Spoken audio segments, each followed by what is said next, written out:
The Favorite is the newest movie by Yorgos Lanthimos, starring Olivia Colman, Rachel Weisz, and Emma Stone. Now, I've never seen anything by Yorgos Lanthimos, but I have heard a lot about him. I've heard of The Killing of a Sacred Deer, The Lobster, I believe it's called, and Dogtooth. Now, what I've heard about Yorgos Lanthimos is that he is a bit of a weird guy. I don't know anything about him personally, but the movies that he makes are pretty strange. For example, in The Lobster, the premise being that if you don't find the love of your life within 45 days, they turn you into a lobster. So I suppose I should have known what I was getting into when I saw this new one by him called The Favorite. Immediately upon the first few shots of this movie, it makes you feel kind of uneasy. The movie loves to incorporate really wide shots to give you this really grand and beautiful scope of Victorian England back in the 18th century, but it has a bit of a dual purpose in the sense that it makes the main characters feel very small and rather insignificant. But when there are emotional moments in the film, the camera zooms in really close to their face. So the camera angles that are chosen for this particular movie are very intelligent. The wider ones give you that sense of dread and unease, and then the closer ones make you feel suddenly a little uncomfortable, a little unsafe. There's also a significant amount of fisheye camera angles, which means, like, you know how if you're looking at a fishbowl, or imagine that you are a fish in a fishbowl, and it's curved around like that? There's a lot of those types of angles and a lot of those types of camera placements in this film.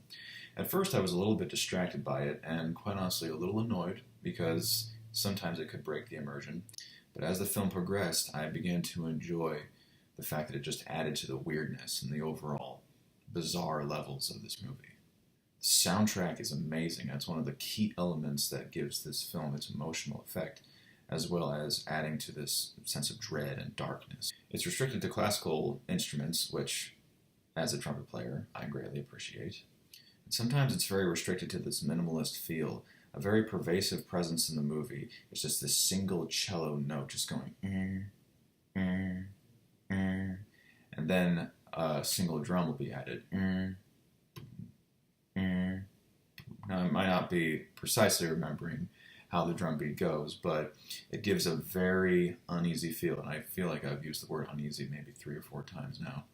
But when you watch it, once it's over, you will begin to feel like it's a bit of a horror movie, actually.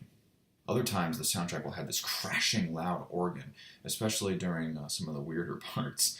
So it's a good balance between creepiness and in your face. As you might have heard already, the acting is absolutely amazing, with Olivia Colman leading the way as Queen Anne.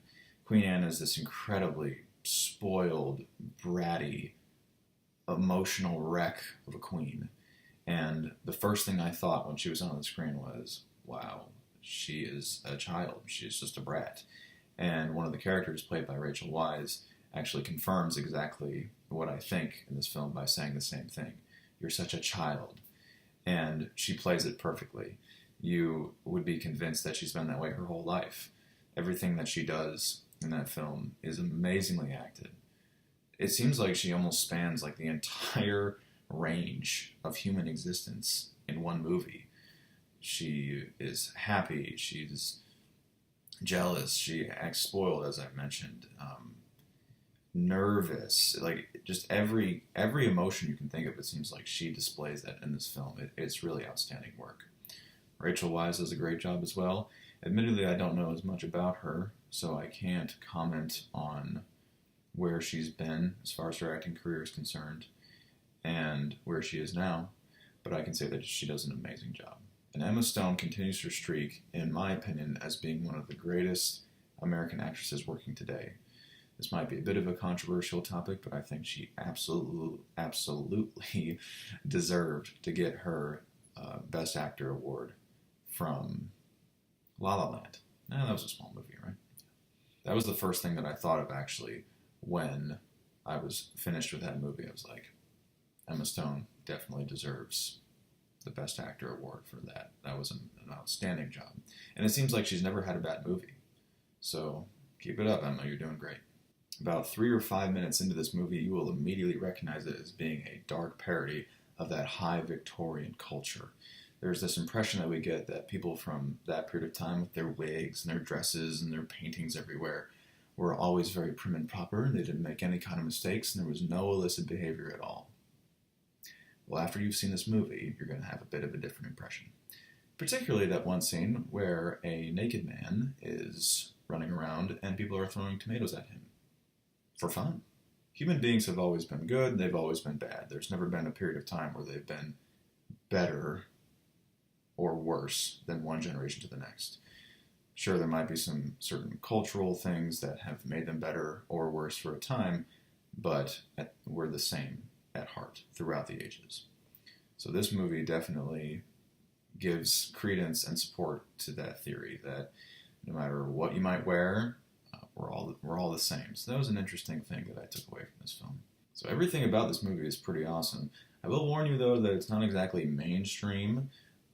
It's kind of hard to grasp all the symbolism and everything that it's trying to say, particularly the first time. There's a lot of symbolism with rabbits, I believe.